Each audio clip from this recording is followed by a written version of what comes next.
Revenue సమస్యలను పరిష్కరించడానికి ముఖ్యమంత్రి నారా చంద్రబాబు నాయుడు అత్యంత ప్రాధాన్యతనిస్తున్నారని తెలుగుదేశం పార్టీ సప్తగిరి ప్రసాద్ కార్యదర్శి మోహన్ రాజ్ తెలిపారు. ఈ సందర్భంగా ఏర్పాటు చేసిన మీడియా సమావేశంలో వారు మాట్లాడుతూ రాష్ట్రంలో భూదందాలకి భూదోపిడీలకి ఈ విధానం ద్వారా చెక్ పెట్టొచ్చని ముఖ్యమంత్రి రికార్డ్ లాకింగ్ మెకానిజానికి శ్రీకారం చుట్టారు.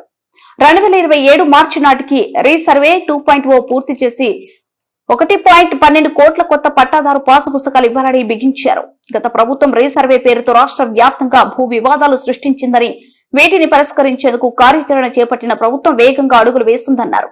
అలాగే వచ్చే ఏడాది మార్చి నాటికి రీసర్వేతో పాటు పాసు పుస్తకాల పంపిణీ 100% పూర్తి కావాలని ఆదేశించారు.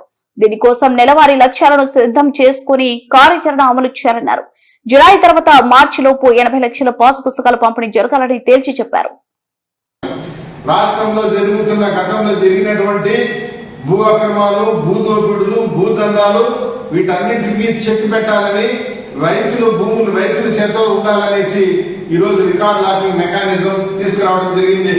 గత 5 ఏళ్లలో జగన్మోహన్ రెడ్డి ముఖ్యమంత్రిగా ఉన్నప్పుడు ఉదయం నిద్రలేస్తే ప్రజలు తమ ఇంట్లో బీరువాలో డబ్బులుందో నగలుందో చూసుకునేటువంటి రోజులు పోయి తమ భూములు కరెక్ట్ గా తమ పేరు పైన ఆన్లైన్ లో ఉందో లేదో చూసుకునే పరిస్థితి ఉంది.